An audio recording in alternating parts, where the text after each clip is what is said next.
All right, it is 7:30. Let's call to order the March 9th meeting of the Zoning Board of Appeals. Can we start with a roll call of everyone who's present this fine evening? Bree, you want to start us off? Bree Stacker Smart. Vincent Verna. Ben Faley, Chair. Chris Gombieski. Andy Docko. Joe Galea. Mike Brooks. All right, so we have a quorum. We have an agenda. Can I get a motion to approve the agenda as presented or motion to modify? Motion to approve the agenda as presented. Second. All in favor? Aye. All right, we have an approved agenda. As per the third item on the now approved agenda, any modifications or additions, deletions from the January 12th meeting minutes, or fail? If not, I would entertain a motion to approve. Make a motion to approve. I'll second. All in favor? Aye. Aye.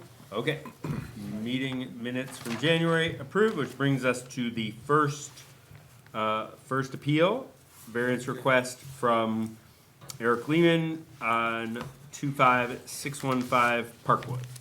Mr. Chairman, before we get started on that, Adam did arrive, and that puts our number at 8. You can only have 7 participating. So, at this point, Vincent, you're gonna be the odd man out. Okay?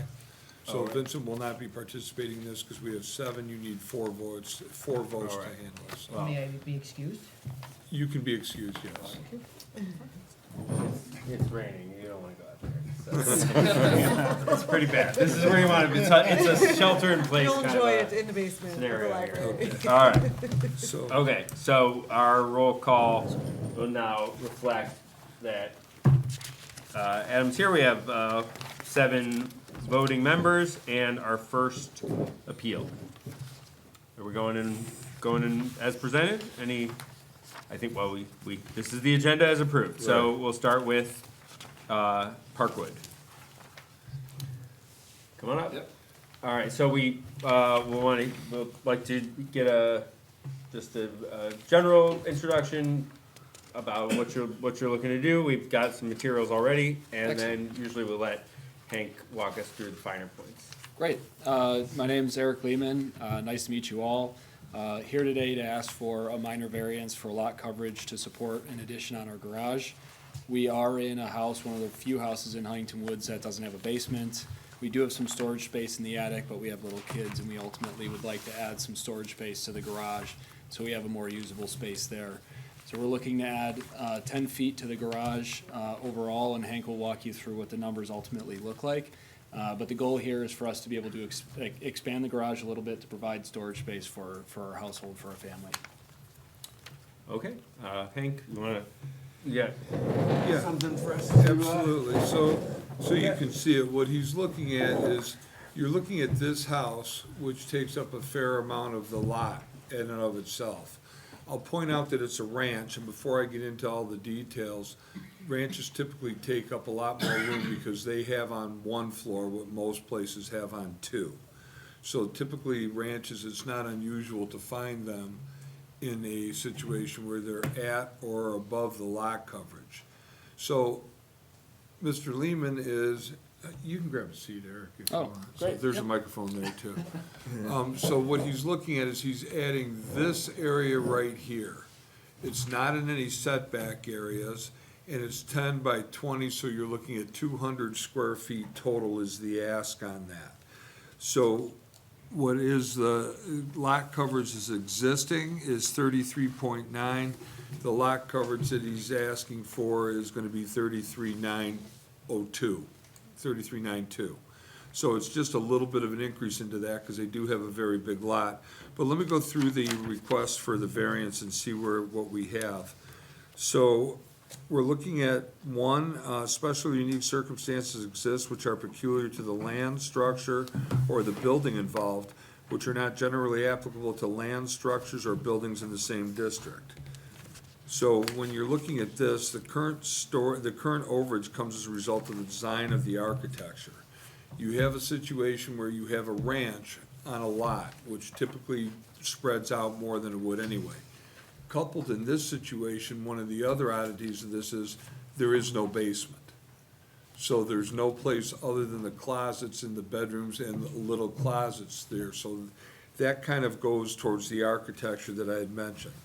The house, as you can see, is also on an irregular shaped lot. Again, the design is a ranch, and the issue becomes with the ranch is that you are typically expected to have what space is normally on 2 floors to be put all on 1 floor. And again, on top of that, this particular ranch was designed and built with no basement, resulting in a severe lack of storage. The solution of the garage extension would give them some relief from the storage woes that they currently have. Having said that, whether they had put an addition on the house or the garage, the addition would be the same size, the ask would be the same, it's just maybe the location is different. So in the back here, just to point out a couple other things, which, again, I may reiterate on later.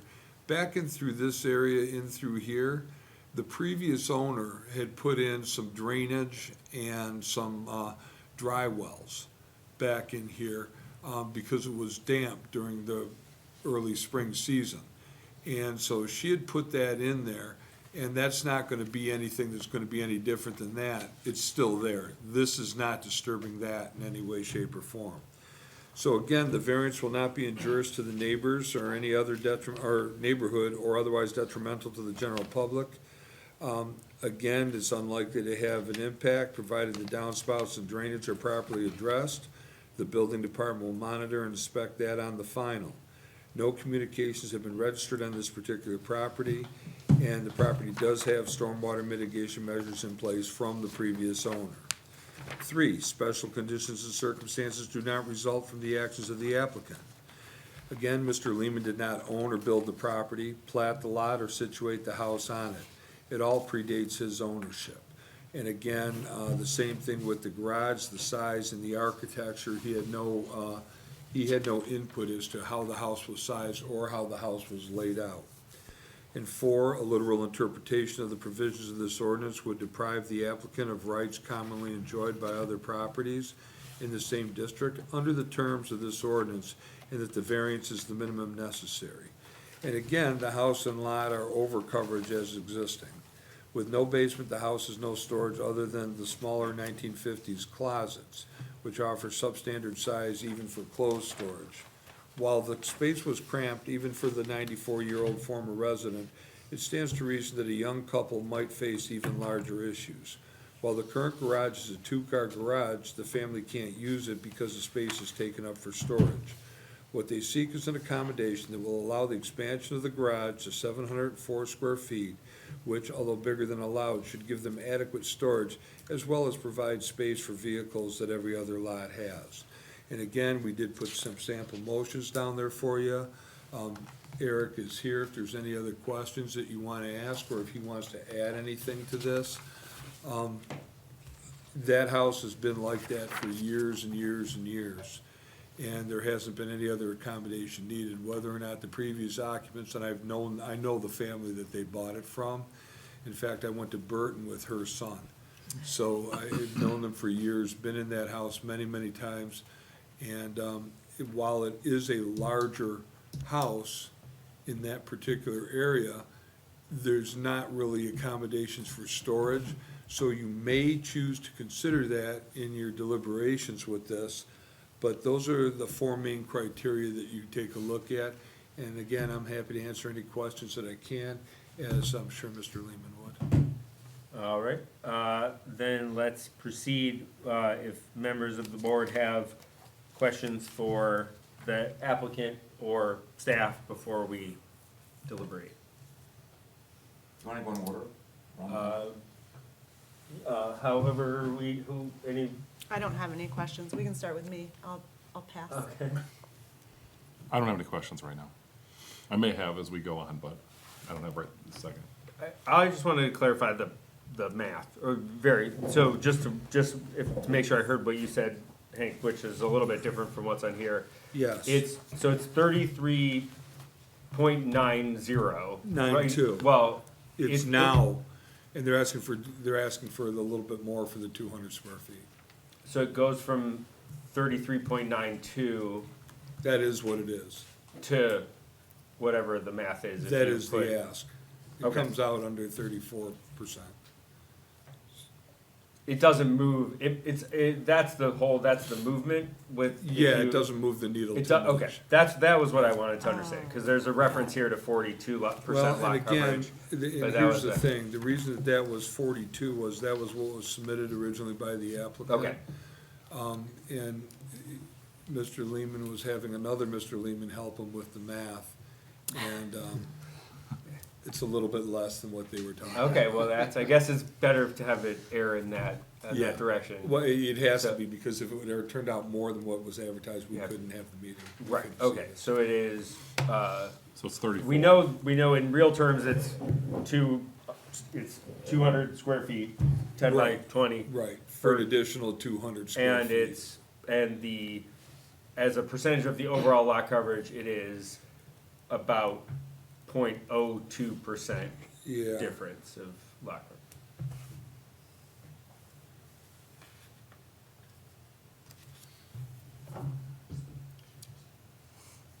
Okay, got it.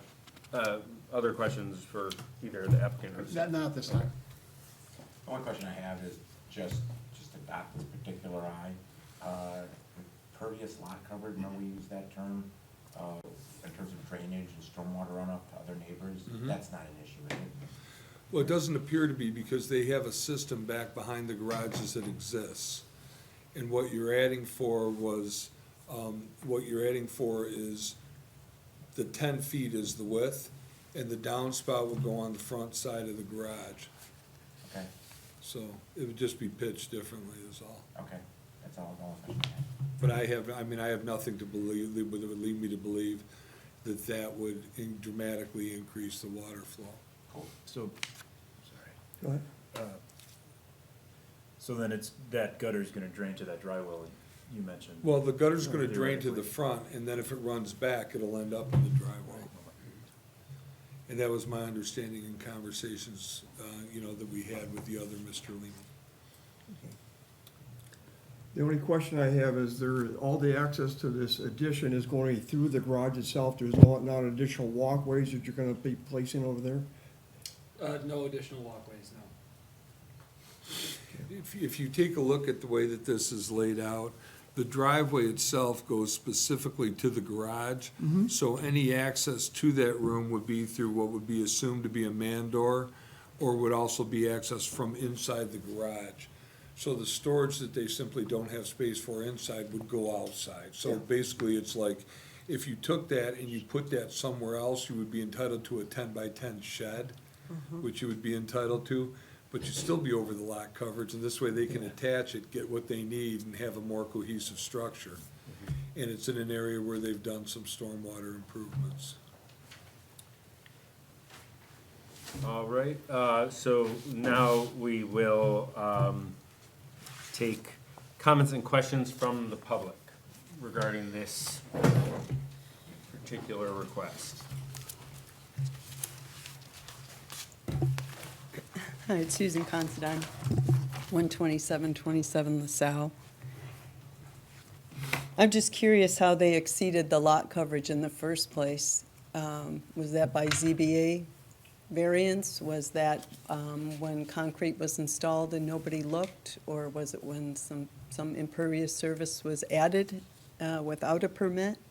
Just curious. I can And the- answer that for her. Okay. Normally, we don't answer comments, but the house was built in As long as it 1950. doesn't cut into my 3 minutes. Well, it will, but the Okay, house well was then built- don't, then I'm good. Okay, so, I have a concern because we had a project come up before the planning commission last month. And really, where the downspouts, it just showed them going down. It didn't show which way they were angled. I see little arrows on this one today.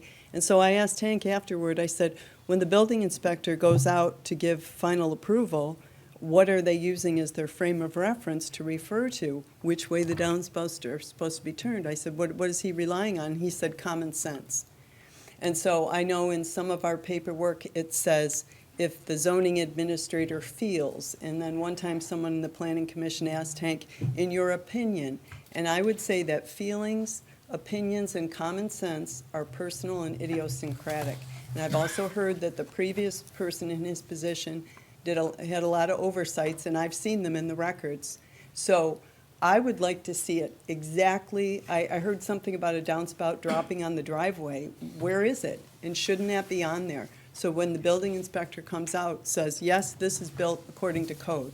Because I've also been hearing, oh, well, once something's approved, we can't do anything about it. So I've been looking at the affidavits the owners signed that says, yes, I'm going to do this according to code. And then the building permit says, this will only be permitted according to code. So whose responsibility is it? You know, I think that the owner is relying on the city to not allow them to do anything that isn't correct. So the other thing too, that this survey came in and you don't see any of the neighbors. And if you, hopefully you guys all look at Google aerial maps before you come in here. There's a neighbor to the southwest that has a garage pretty close to the corner. I can't tell because there's too many trees, but I would have thought this would have come in showing that. So hopefully this dry well works, but shouldn't it say that it's only allowed with a dry well in the back? Because we're assuming if you figure out just the size of the old garage, that's 484 square feet. And then you only have about 132 square feet behind the garage. So you absolutely need something to manage that water. So there's got to be something that says you have that installed and it must be maintained. Let me see if I have anything else to say. Oh, yeah, again, there's nothing about which way the driveway sloped. So we don't know how much of this backyard is trying to manage. Are they managing the full back of the house? And, you know, you're talking about the lot coverage. How come there's no reference to what's the rear lot coverage? 50%. I see these plans come in all the time, and I've seen one plan that came in where the architect or the surveyor bothered to put the rear lot coverage percentage. So that's my input. Thank you. Okay, unless there's. Mr. Chair, just Yes, of for the course. record, the rear lot coverage is right behind Chris, but it's on there. Got it. What is it? So,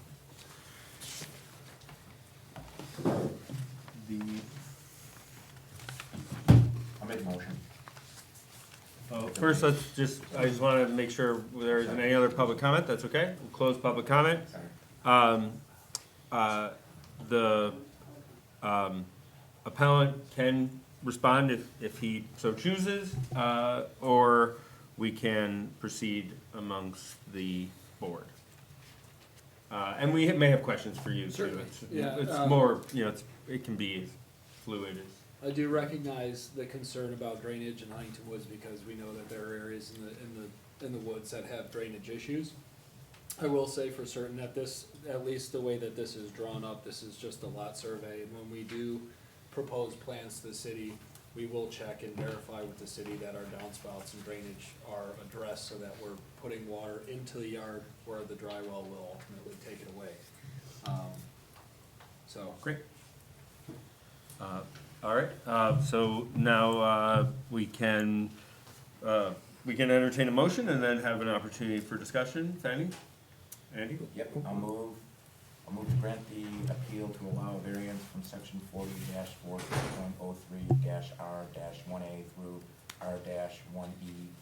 One family district, the dimension requirements, the following dimension requirements shall apply to the R-1A through R-1E district, asking for a 34% lot coverage where 30% is allowed and 33.9% exists.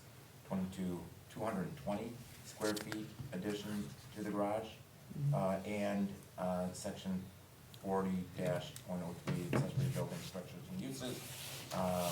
Accessory buildings in residential zoning districts, one, no more than 2 accessory buildings or structures may be permitted per lot, a private garage or a carport not to exceed 650 square feet in floor area, and one other accessory building not to exceed 100 square feet in floor area may be permitted. Request for, is for 704 square feet, and as a practical difficulty has been established in the use, and the appeal generally meets the requirements for a variance.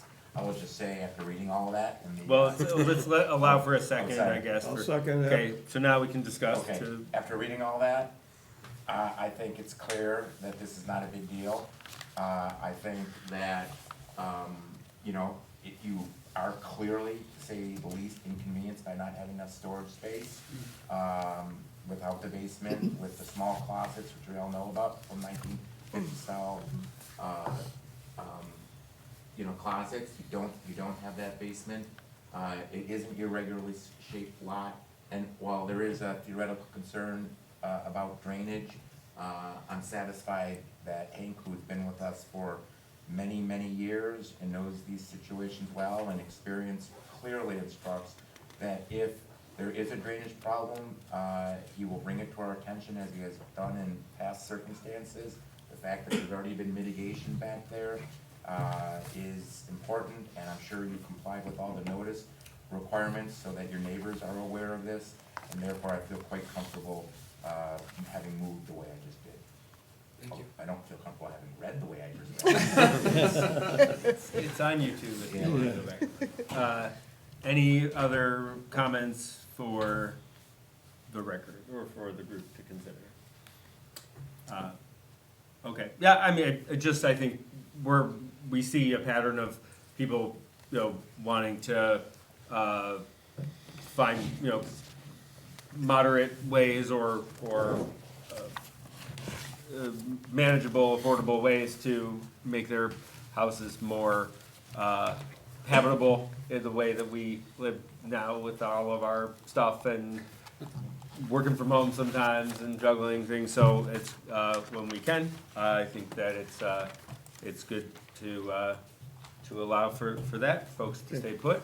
Having said that, we have the motion as presented and seconded, all in favor? Aye. Opposed? Hearing none, motion passes, Thank you very much. enjoy. Appreciate it, everybody. Are you new to the neighborhood? 2 years. Yeah. All right. Thank you, guys. Thank you. The motion was made by Andy and seconded by, Go. Made by Joe, seconded by Andy. no, Andy the other way around. Don't let Andy, don't let Andy bring a lot of that. Okay, I just wanna make sure for the record. I didn't second that one. Okay. I usually do. No. Joe was so fast. Let's streamline it. He's quick, he's Okay, He's ready. He likes to see his name. okay, so, The alternative would have been, he could have built a 600, he could have a 650 square foot garage and then build an additional 100 square foot accessory building. which would have been, But this is actually less lot coverage Yeah. in one Yeah, he cohesive came down. architectural design. yeah. Yep, it's good, it's on the books. Yeah. That brings us to, Mark Filer, thank you, Mark Filer, at 10065 Borgman. So, we can hear first from the appellant about the variance you're looking for tonight. Thanks. Similar to the previous one, been in our house about 12 years. 3 children, 2 of them are drivers now, and although the house is already taking up a fair amount of the lot, our garage was old and rotting away, and we're just looking to put up a basic 20 by 22 two-car garage for additional storage, and just modernizing the neighborhood. Part of that also is to address the drainage question, because that's a big problem that we're having currently in the backyard, is we're also getting estimates to, if we were to do the garage, repair the drainage. We're getting estimates from Great Lakes and a few places on some different, either French drain or this new hydronic system they've got, which looks kind of interesting. But addressing the drainage obviously is crucial. And then again, just having just a baseline two-car garage, which will just add to the house. So. Okay. So, for Andy's benefit, there's not a second part. You have to read for the bigger garage. It's just rear lot coverage. So Hank, do you want to give us some additional context? And again, Mr. Chair, on this, there's a couple things that we should throw in here. Mr. Filer had applied originally for a addition and a garage. when he found out how much he was gonna be over on the lot coverage, the addition went by the wayside. So now there's just the garage. The garage was originally gonna be bigger, he's pared it down because, 440, which is what he's looking for in square foot for the garage, is the set aside for that zone district. So he's just gone to that set aside. He was gonna be charged for that footage anyway. So when I say charged, I mean in the calculations, he was gonna be charged for it. So that was one of those things that had happened. Then to compound the issue, Mr. Filer had contracted a building company to, get a permit and build the garage. And the contractor went and tore down the garage. So there is no garage there now on his property whatsoever. So needless to say, Mr. Filer has some disenchantment with the entire process as it came out. So what we did was we had advertised this at the original size and the original issues that we were gonna have. Now, as it turns out, when we redid the survey, which we did not get until last week, but we do have the information, and that's what it is on there, the actual rear yard lot coverage is going to be, was going to be, what was it? 58? No, it wasn't gonna be anywhere close to that. Okay.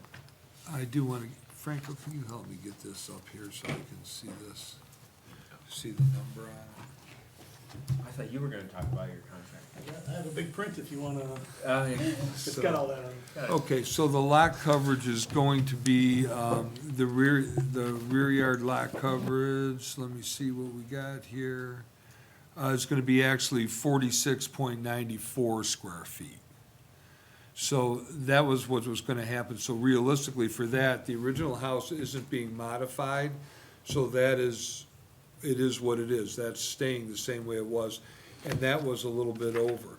And as with the previous thing, these houses were built before these people had it. It's like with the previous appeal, that house was built in 1950. So I don't have any idea what zoning ordinance was in effect. If anything, I had 1950, I wasn't even born yet. But having said that, that actually says a lot. But to understand what it is, so he's got 46.94 for rear yard lot coverage. So all he's really asking for is to have his garage back and have everything stay the same. So what's the variance for? If he's not going over 50%? He's not going over 50% of the rear yard, but the house actually has the lot coverage issue. Oh, it's not the rear. So it's, well, that exists. Okay. So whether or not you want to throw that in, and again, we got this before we got the final figures for this. So you can determine that the final figures, including any lot coverage or additions for the rear yard on the addition, are still less than the 50% lot coverage, and determine it that way. It's up to you what you want to do. Or you can say that he's at 46.94 and doesn't need to be here. Yeah, that's what I say. Because originally, we had a much bigger number on that. But what Mr. Filer's interest was, and again, Mark, if I'm speaking incorrectly on this, please let me know. His interest was being above board on this whole thing, and Yeah. particularly since the garage existed, the contractor tore it down, and he needed the relief to come back here, and this was a big deal, and we didn't get the 46.4 sealed drawing until, what was it, Thursday? Yeah, late Thursday. Is there any prejudice to him if we weren't to have a vote?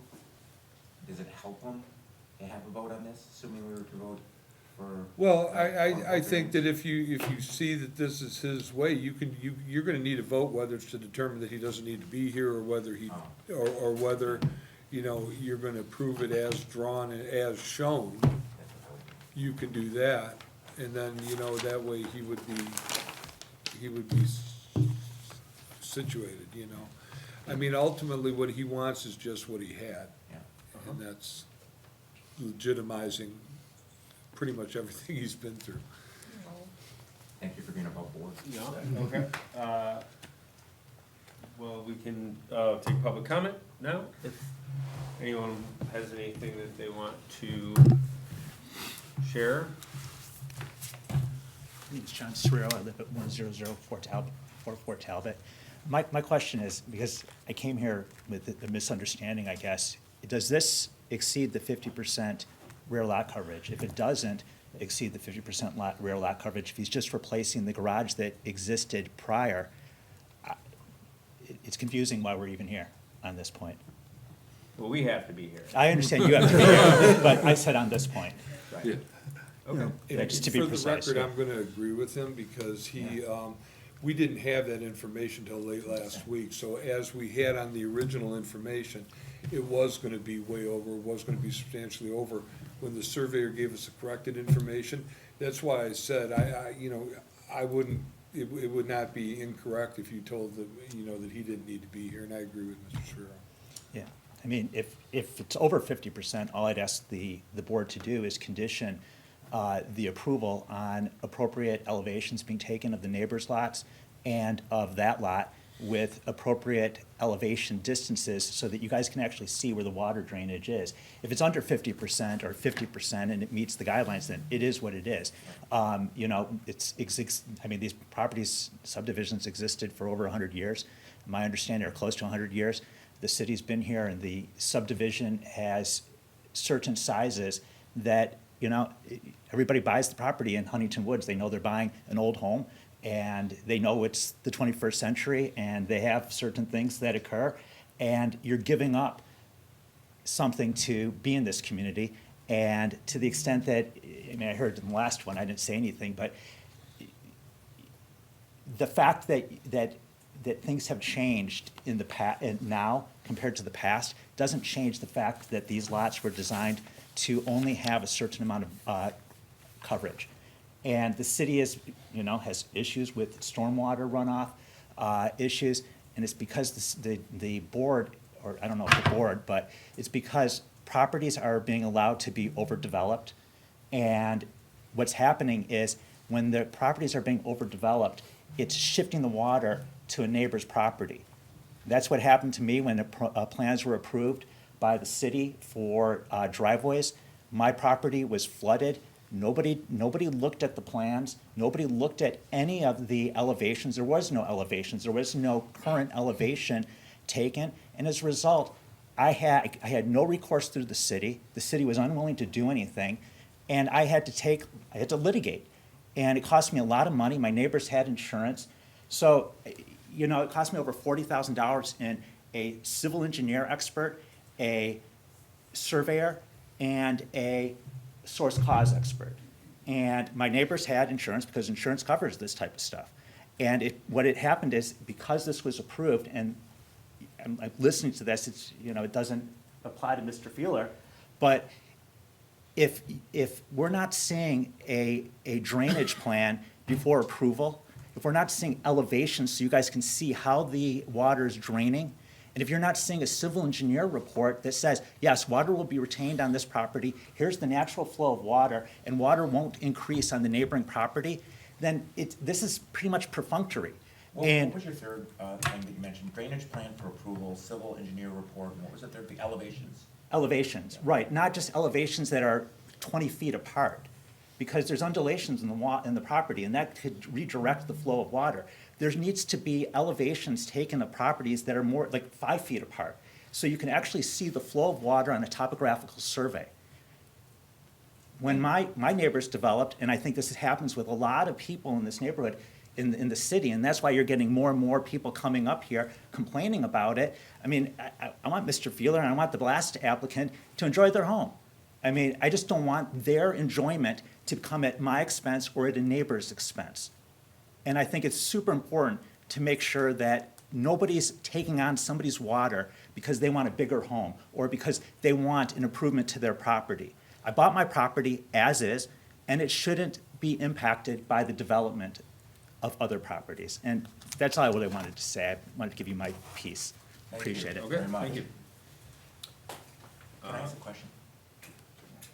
Again? Of the, No, of Hank. sure. I mean, this is an issue that does come up. the drainage issue. And he just proposed 3 things that could, in a problematic matter, I'm not saying tonight is at all a problematic matter based on the representation made.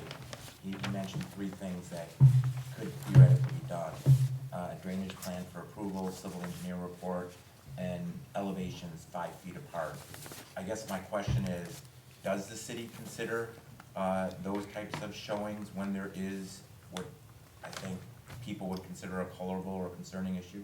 So the answer's yes, but it's done in a different manner. When you're looking at a garage or something specific that does not go to the planning commission, then if Dwayne, who's our building official, sees something that he feels is less or concerning to him about it, he can order additional information, and he can order additional studies.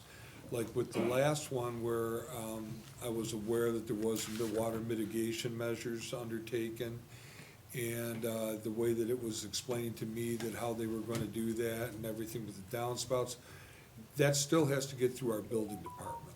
So if, whether it's him, whether it's Mr. Filer, or whether it's anybody else, that still has to get through our building official.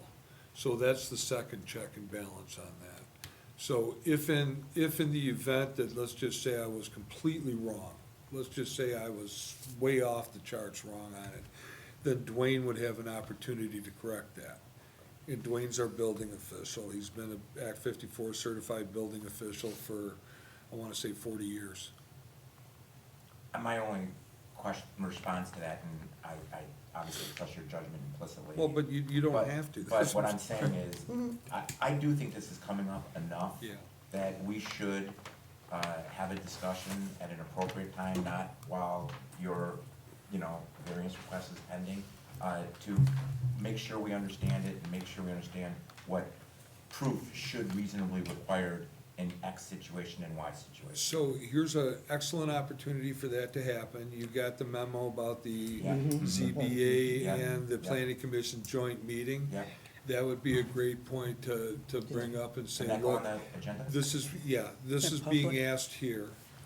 And then, even though it's not necessarily something that the ZBA typically considers, as you're considering dimensional variances, if the ordinance is adjusted, which the planning commission is in the process of, if the ordinance is adjusted, then it could be adjusted to the point where you would have a greater degree of certainty that it's being managed in a manner that's more consistent with the changing times, the climates, the additional rains that we're having, and that.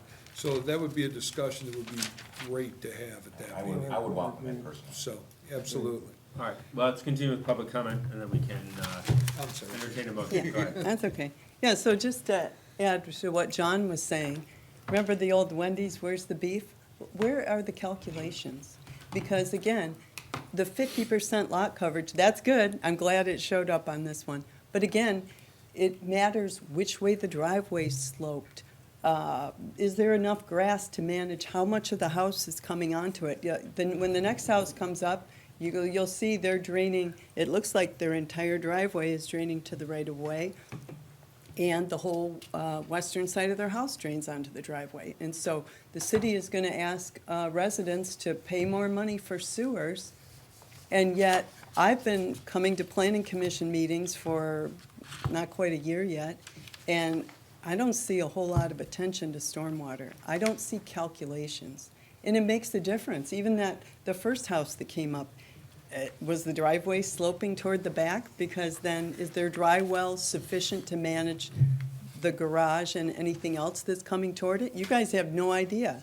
I mean, maybe Hank does, I don't know, but it wasn't on the drawing.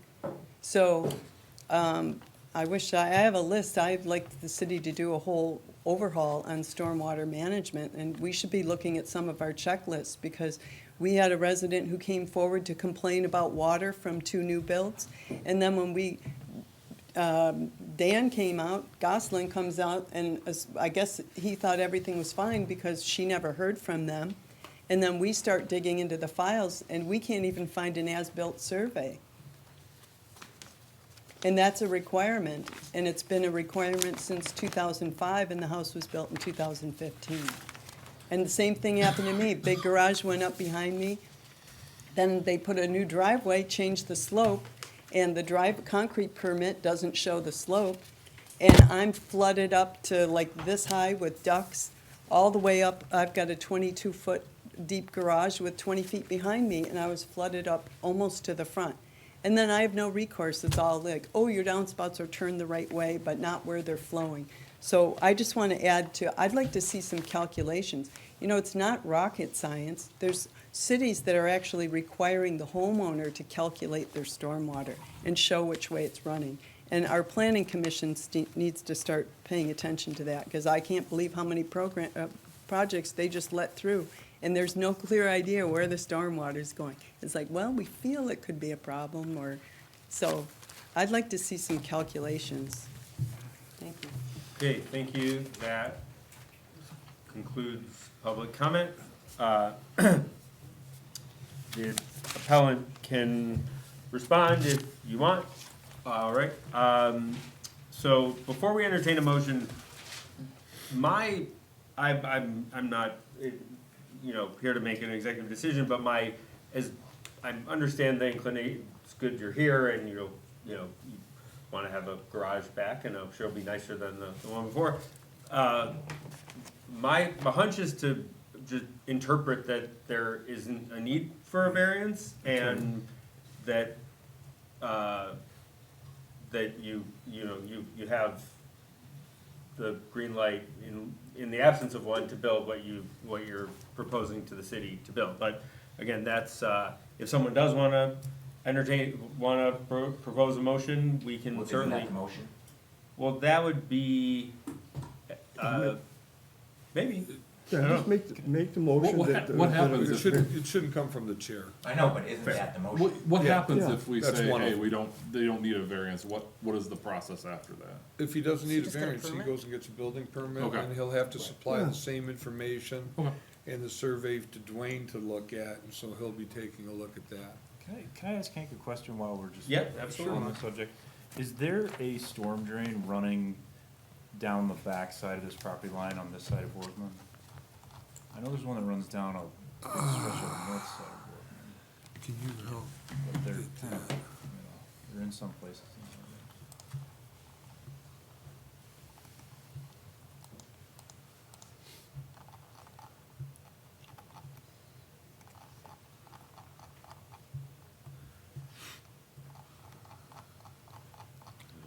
Yeah, there we go. So were you saying that on the back side of this alley? Yeah, I don't see one here, but I know that, we do have them that run down that back. We do property have them. line If it along was the back sides. there, it would be noted on there. Okay. Because in the easements, they're supposed to, for the surveys, they're supposed to do that. Having said that, it wouldn't be a situation where they would be able to tap that by right or anything. But he did mention that he had talked to Great Lakes about a system other than drainage, and it's a JEP system. It's a system that's newer, and what it does is it puts rods into the ground, which creates space in the ground for the water to circulate, even in clay. So, which I will promise you, his lot is clay. So, We're that- shocked. well, that's because we all, like, a lot of us live in the same area, and they're the same thing. Chris has got the same, I got the same, I mean, it's clay unless you're up on the hill. So, that's what it would be, but he still has to do that, so he'll have to satisfy Dwayne that that's, and that's in part on that, so my guess is he'll be in for permit tomorrow. So, that'll get to Dwayne. Dwayne's in on Tuesdays and Thursdays. I mean, and if you like, I can, give you whatever Dwayne finds on it, just as an FYI. Because I would really love it if somebody would bring that up at the planning commission at the joint meeting, and you have that discussion. Do that. So that information might be helpful for that. Can I make a short motion to redeem myself? You're fine. I move, based on the representations made tonight, that there is no need for a variance, and that the applicant can proceed with the plans that he's presented to us. Yep. I I'll second that. provided it's approved by the building department. Provided it's approved by the building department. Okay. We have a second, couple. A couple of Second by them. Bree. Other thoughts before we take a vote? Okay, so all in favor of the motion as succinctly presented, Aye. all in favor, opposed? All right, no opposition, so, in lieu of a variance, you concede with your 40-something percent. Go Bills.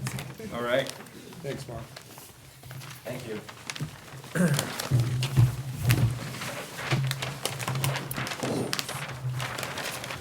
final variance request from David Ellenberg at 13332 Ludlow. You wanna come to the podium, or there's fine, and we'll hear from you first. Thanks for letting me present the project. Real brief, we are two big parts of the project. Number one is just exterior facelift, modernized, new fiber cement siding, shale, new metal porch roof, just cosmetic facelift on the house. And then the second part is a master bedroom over an existing family room. So we have an existing family room in the back, and we just want to put a master bedroom. It's gone through several improvements and iterations with the planning commission's input and a lot of help from Hank, and we've really put in a bunch of improvements to get it to where it is now, and that's what we're asking for. Hank? Thank you. So, the ask here is 154 square feet, and the house is a little bit unique in that, what he's doing is he's building out the second floor over the first floor. So there's a lot relation to the foundation, but there's also some relating to the planning commission appearance that, David Ellenberg has just been through. So let me go through and I'll take you, and then again, if there's any questions, certainly you can ask them. So again, with this one is special or unique conditions or circumstances exist which are peculiar to the land, structure, or building involved, which are not generally applicable to other land, structures, or building in the same district. So the existing house foundation designs have determined the layout. So it's a square, it's a rectangle, except for the bottom has a cutout. There's a little cutout in the back of it. So the cutout is going straight. He's going straight for the second floor, not over the cutout, which is providing a roof over the second floor and space in the bedroom up above. So there's a couple reasons that's important. If you take a look at the plan, the back area is covered by the second floor, which accounts for a portion of the overage that he's looking for. The overage in that area right sizes the room and allows for more fenestration. Why is that important? The planning commission requires 20% fenestration on the elevations, so he had to have the elevation. So either you crowd walls that shouldn't necessarily have it with windows, or you spread it out. If you take a look at the area that he's looking at for that, and I'm sorry, hold on. We don't have our usual equipment set up here, so I apologize. So when you take a look at this here, on the top part, the top left one, the front is to the right, the bottom is to the left, the back is to the left. So you see where the second floor is over the first floor, supported by a post, right where the downspout comes down. So you could see that, that's what's supporting that. So that area right there, which doesn't have it on the first floor, would have it on the second floor. So what's important about that? If you take a look at it on the west elevation, you see that what's occupying that space on the second floor is obviously floor, but it's also a window, which helps to meet the fenestration requirements of the planning commission. Also, take a look at that on the north elevation, and you'll see a window in the back corner as well. So that's where a lot of the fenestration and the balancing of the fenestration is happening. So that's one thing that he also has to have. And again, the total area, the maximum house size for the house is 2695 is what he's asking for, where 2541 is permitted. And then two, The variance will not be injurious to the neighborhood or otherwise detrimental to the general welfare. It's unlikely to have an impact, provided that the downspouts are properly addressed, and again, the building department will monitor and inspect that on the final. Neighborhood communication that was in favor of the project is included. So you have seen that the neighbor that's affected on that site in particular is fine with it. Not that that's the end all to it, but it's a contributing factor. 3, special conditions and circumstances do not result of the actions of the applicant. The Ellenberg family did not own or build the property, plat the lot, or situate the house on it. It all predates his ownership. So, also, that would mean the configuration of the house, whether the first floor had the cut-in and walk-out door to the back, or whether, you know, the size of the house, the configuration on the lot. So that's what that would encompass. And 4, a literal interpretation of the provisions of this ordinance would deprive the applicant of rights commonly enjoyed by other properties in the same district under the terms of this ordinance, and that the variance is the minimum necessary. Again, the ask here is 154 square feet for house size. They did have planning approval, as Planning Commission thought the design made sense. While exact adherence to the standard may determine to be a bit of a stretch, the ask is the minimal to square off the house and keep the fenestration. So, as required by the Planning Commission, and allow the plan to provide reasonable use of the interior. So let's take a look at that part of it. So if you take a look at the upper level here, so where this room is in the back, right over here, where you see the cursor, so you've got the one window here, the one window here. If you see the doorway goes into here, there's very little room, so this opens up, and this is the space that is the rectangle for the bedroom. So while this is an entryway over here, this area here is the area of concern. So what Mr. Ellenberg and I have discussed is that this area here, if you're looking at kind of where I'm going with this, that's kind of the area right there that he's asking for. And then one of the other mitigating factors is the house already is one of those colonials that if you take a look at it, it's got the 1-foot cantilever in the front of the house. Mm-hmm. So right away, there's the 1-foot cantilever that's in the front of the house that he can't redesign that. That's already there. So, and if you take a look at that, that's 30 foot wide by 18 inches or whatever it is. There's a significant amount of square footage that's taken up by the cantilever and by that cutout, which if you add the two together, you get pretty close. And you don't get to 154 square feet, but you don't get that far from it. So what he's really asking to do is to square off the second floor. We've been through the plan a bunch of times. It's not something where he can shave anything off the back of it, because if you shave it off the back of it, then he falls inside of the foundation. So you can't reasonably do that. And the other thing is that you can't take out the cantilever in the front because that's already built. So those are a couple of the things that have structural, concerns. You have the proposed motions there, and I'm sure that David can answer any questions, or I'm happy to take any questions from you all that if you want for it. But it's actually, it's not a huge ask for this lot, on this house, on this lot. Because realistically, most houses like that are built squared. Great. All right, let's open the floor to public comment. Did this one have rear lot coverage on it? There's no addition to the rear lot. Okay, so this is a good point, is I think if anybody's coming asking for a variance, somebody's got to step in from Huntington Woods and look at the stormwater. When this came before the Planning Commission, I brought up that the backyard has already exceeded the rear lot coverage. And they're like, well, it's already there, we can't do anything about it. So who's going to step in? Because if you look at this, look at the northeast downspout, it looks like it risks flooding. All these houses have the same house number on it. So I'm guessing next door is 13328. And again, you've got, it looks like, is there concrete behind the garage? I can't remember where the downspouts drop here, but if you're gonna allow an increase, can all that backyard manage it? And then again, like, how many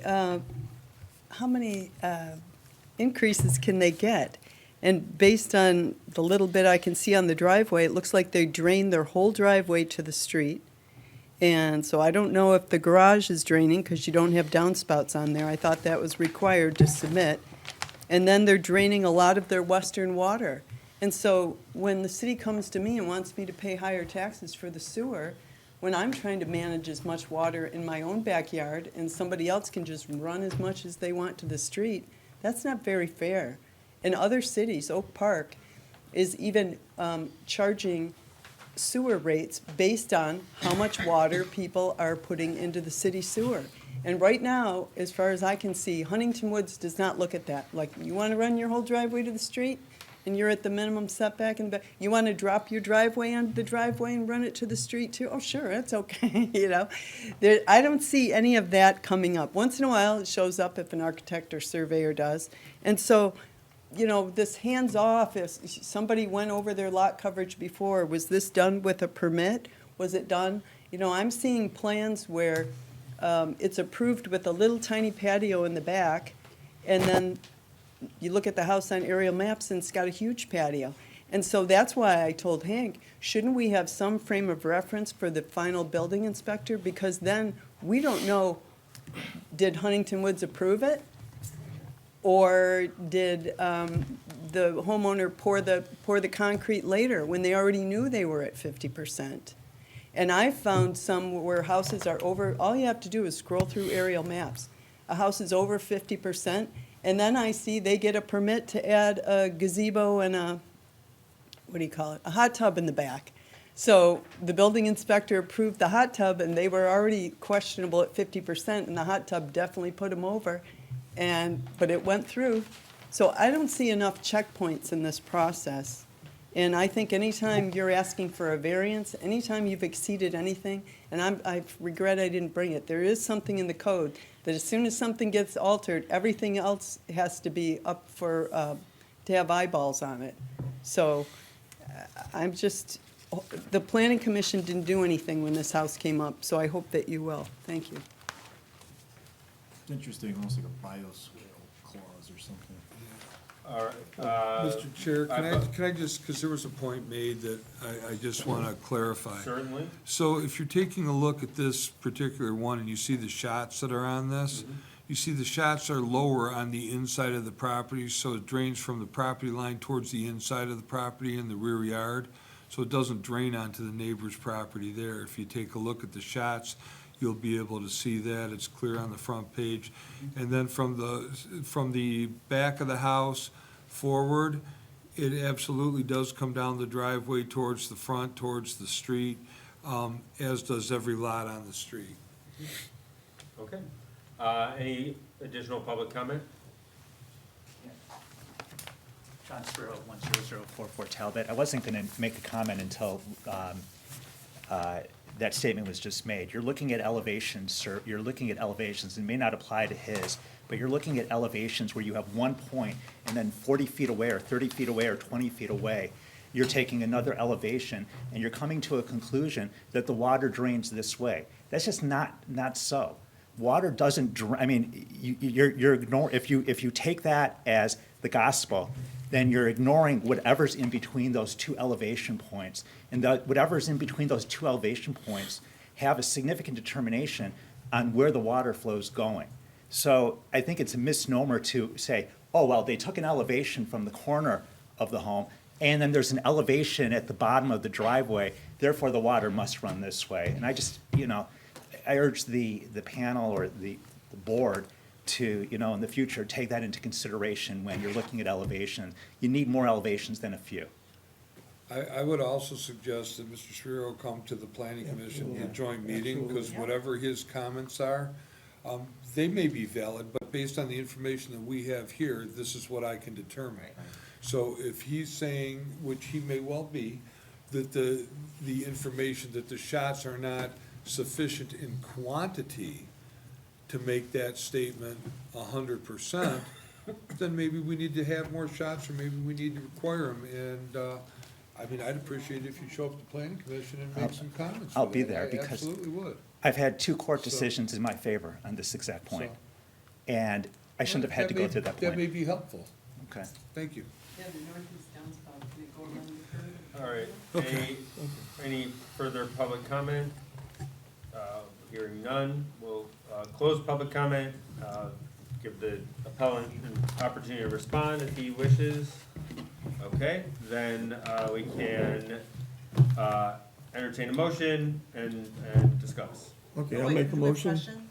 Or questions for the staff first, if that's, whatever works. Whatever you wanna we'll- do. Yeah, go ahead, if there's something you wanna ask Hank or the appellant before we entertain a motion, that is good time as any. Okay, Joe, did you have something? Yeah, I was gonna make a motion, yeah.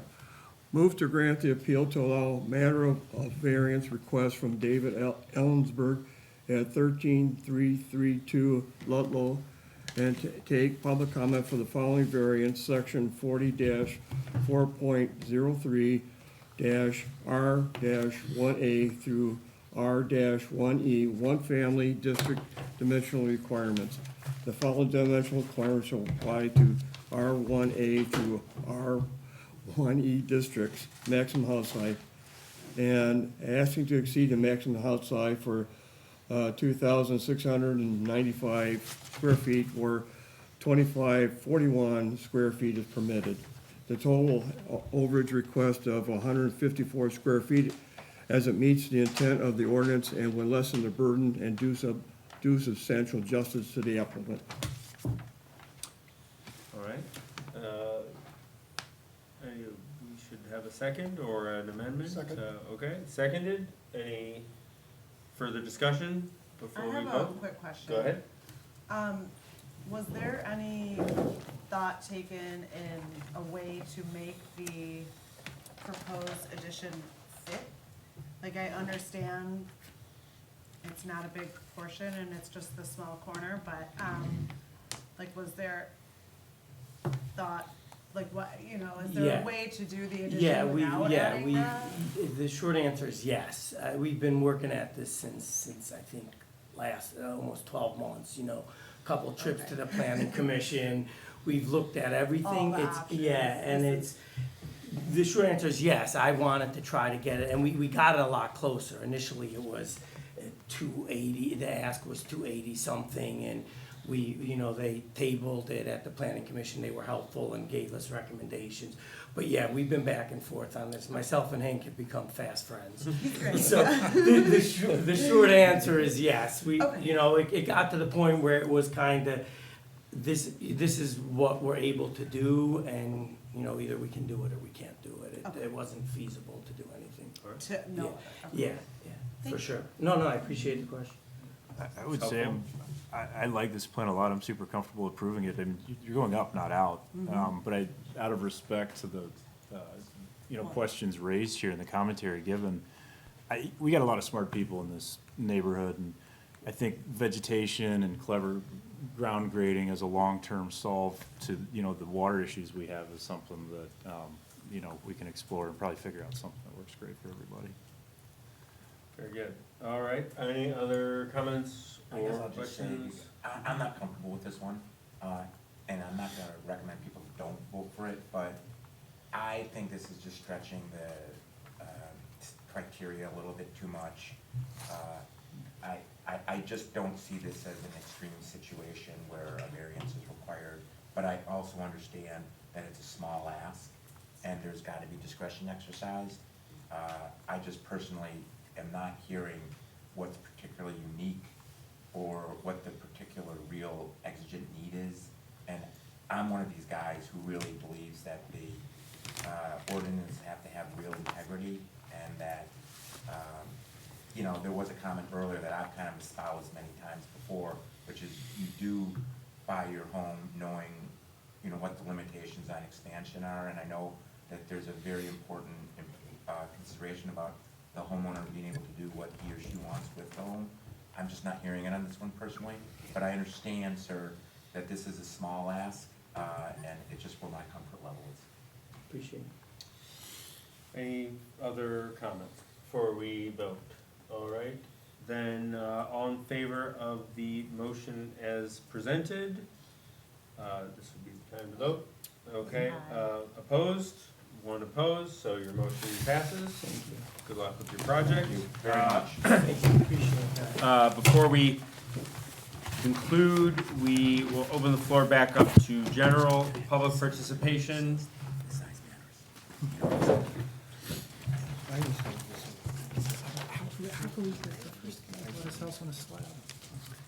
So I've been trying to see, one of my other comrades says, when a neighbor gets water from somebody else, whose problem is it? Because that water wouldn't have been coming if the city hadn't approved a structure or an installation. So why is it that the person who gets the water has to fight? And if something's put in and somebody gets water that they didn't get, and the city approves something, maybe the city should have to prove that it's not giving them water. So I just wanted to read, Hank will have to tell you if these are still active, but in looking through city files, I found there's a homeowner affidavit. I call it I'm looking for the city's CYA clauses. I certify that I am familiar with the provisions of the applicable ordinance and the rules governing the type of installation, and hereby agree to make installation in conformance with the ordinance. Now, this is 1999, so maybe it's changed. Okay, so the homeowner's saying, okay, I'll do it, but then the city comes in, and they have a clause with the permit that says, permission is hereby granted for construction in accordance, sorry, should brought it up in my thing, anyway, based on, in accordance and subject to all applicable ordinances. Sorry, I can't get my phone to work right now. So who's responsible? The city says, we're not gonna let you do it, it has to be according to, so they think it is. And then, we've seen projects come up where they approve the house, but they don't approve the driveway. So we don't know which way the driveway's being sloped. So again, it's not just 50% rear lot coverage. We need to see a stormwater management plan when these come in. Which way's the driveway sloped? I almost never see where's the high point of the driveway, so we know what's going to the back, what's going to the front.